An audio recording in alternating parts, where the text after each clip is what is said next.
Welcome to day 34. Today's going to be an interesting day. I'm packing everything that I need to go to a 7-day music festival, and as a paraplegic person, got my coffee, got my dogs, got this really cool big oak tree in the background here. I think it's an oak tree. I'm basing that mostly off of this sign right here that says Altamont, which way's my finger going? Altamont Oaks. You can't see oaks. There's another cool tree right here. But yeah, should be a great day. I'm gonna stand, bike, sauna, use the bathroom, then pack everything that I need for this camping music festival, and I'll film exactly what I bring if that's of interest to anyone out there. And yeah, should be ready to go. I don't actually leave, I found out, until 6:55 a.m. Monday morning, but I gotta go surfing tomorrow and then have some insurance stuff and other work to do. So yeah, awesome tree. Look at that thing. So jealous of whoever's tree that is. Thing's amazing. I made Cleo go sit over there so you can see the scale of this thing. I mean, look at the size of this tree. Look at that. How old must this tree be? Woke up today feeling super rough, not optimistic or great whatsoever. I was grumpy. I was just unhappy camper in every single way. And you know what really exacerbated that feeling of just general shittiness? What exacerbated it was, I'm making all of this effort. I've worked for 34 days. I've been so disciplined. I've been so vigilant. And I'm still waking up feeling like crap. And I got in this, short little burst of mentality of hopelessness. And it just feels like, why am I doing all of this work when I'm still waking up in pain and struggling with no energy and depressed and whatever else I feel, just a general sense of anxiety and shitness. And then I, was able to think to myself, well, realistically, I've been doing this for 34 days, but I have 31 years prior to that of completely messing up my body, my brain, my sleep, every single pillar of health there is. I have torched it to the ground at one point of my life or another, if not for most of my life. So there's 11,000 some odd days of shitty behavior. And so of course 34 days of, perfect, as perfect as I can be, health behavior isn't gonna, it's a drop in the bucket. It's a great start. And I still, even with that, revelation, whatever it was, still felt like garbage, but I decided to stand, do my journal, and just write out what I was thinking. I quickly realized that the real source of the discomfort was a static anxiety to do with my job, with money, with not doing what I love every single day, with not making an impact on other people's lives. It was much deeper than that. And I started thinking, what is really, realistically, what is the shortest trajectory? How do I get from point A that I'm at now to point B that I want to be as quickly as possible? I just ran through a bunch of ideas, ran through a bunch of things. And the only, path there that is quick, cheap, and makes sense is to finish editing and publish one of the books I'm working on. So I got a intense bit of motivation because this is the only way I can get there as quickly as I would like to get there.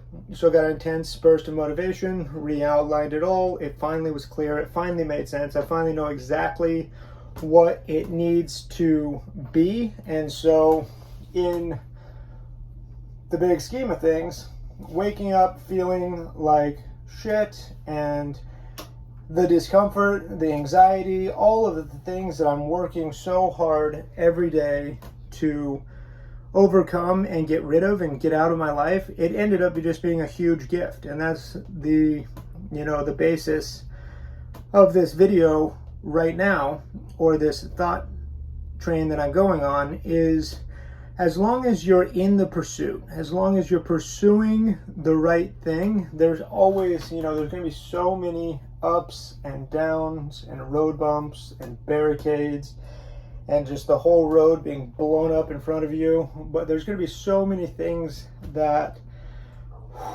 stand in your way of making it happen, and so many reasons not to continue.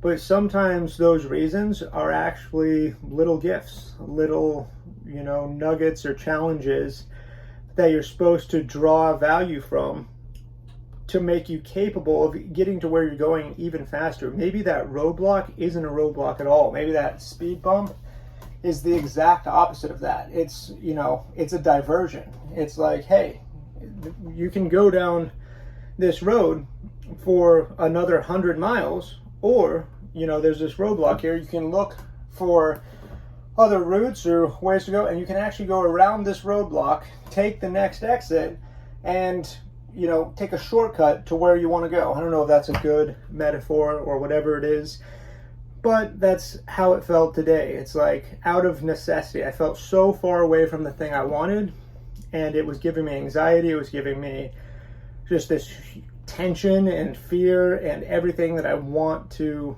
get rid of in my life. And the distance away was what was creating that. So instead I brought it forward, thought about how I'd really feel if I had it, how much it means to me, and rather than creating from a point of scarcity, the tools and tricks that we all know are out there to get your mindset into a mindset of abundance. And I have the resources to get there, but what are they, and how do I find them, and how do I piece them together, and what order do they need to be in? And it became abundantly clear that yes, YouTube is fantastic. I'm definitely going to keep doing it. It's my main thing in life right now, is getting better and better at creating great videos and content and sharing my life and my journey with the little glimmer of hope that it helps someone else out there who's in a similar position to where I am now, or where I was before, or whatever. But yes, I'm gonna do that. But the construct, the foundation on which that needs to be built is this book that I've already partially written and now have reimagined and redesigned to where it's going to be really easy to write it in a more coherent and structured and digestible way. So that's my tidbit for now. I'm going to get out of here pretty soon. I got 6 minutes left. It was at 26 minutes when I hopped in, so I just committed to doing that whole amount of time.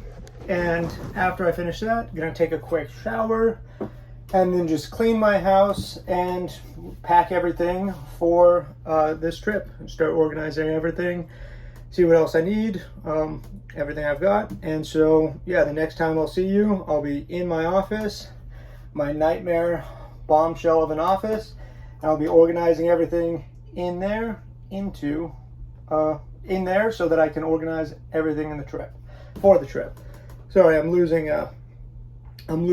coherent thought as I approach 26 minutes. It's pathetic. I should be able to go way longer based on prior performance, but I'm just it's an incremental build up back to where I was.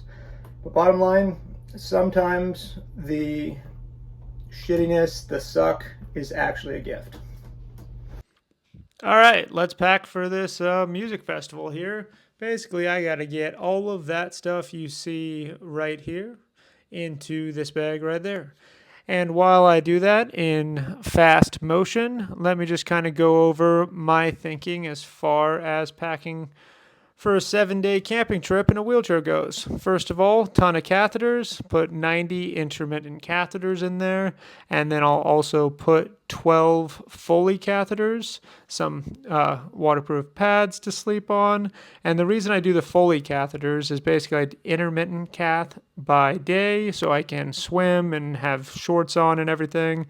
And then at night I put a Foley in so that I can, go way up to the front of crowds, and it's just going to be an issue as far as finding handicap bathrooms, a place to cath. It'll just be an absolute nightmare for me and for whoever's trying to get me through all the crowds and all my friends like that. So there's all those Foleys there. The main thing is just really calculating out the medical supplies and making sure that I'm going to have enough catheters and everything, because that would be a disaster. So I bring a couple extra leg bags, more than enough catheters of every sort. Oh, got my freewheel there as well, some tools, and also a few like nuts and bolts and things that could shear off for the wheelchair.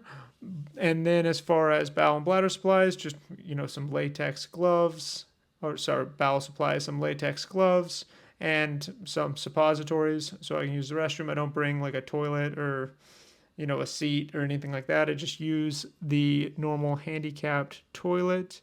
And then I think it's pretty much just like camping for a normal trip, or packing for a normal camping trip, except for a few wheelchair supplies, and then just making sure you have the medical stuff on lock. So I just wanted to show it. It's nothing crazy. I just wanted to mainly show how simple it is. Of course, camping, as far as camping supplies goes, tent, and then I just bring an air mattress, and we air up the air mattress. My buddy is bringing us one from Idaho that we dropped off to him Kelsey dropped off to him the last time she was there. So we'll be all set on that front, and then we'll buy all our food and everything when we get to Spokane. So yeah, pretty simple, and it doesn't have to be very intimidating at all to travel in a wheelchair. I was really scared or nervous or scared or a mixture of things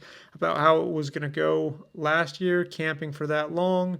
It's just a lot of variables, but Shambhala was super accessible, super easy. I mean, I wouldn't say super accessible or super easy, but as easy as you could ever ask for. Lots of wheeling and lots of work. I was exhausted at the end. I'm going to be wiped out by the end of this trip, but it's worth it. It's definitely, what are you going to do otherwise? Sit at home and do nothing rather than go up to the mountains, hang out with your friends, and listen to EDM music and just party your ass off. So that's it. And check out this bomb-ass porterhouse steak. It's a beautiful end to a beautiful day. Got a porterhouse steak, some eggs, my baby responsible sized glass of wine, and it's gonna be good.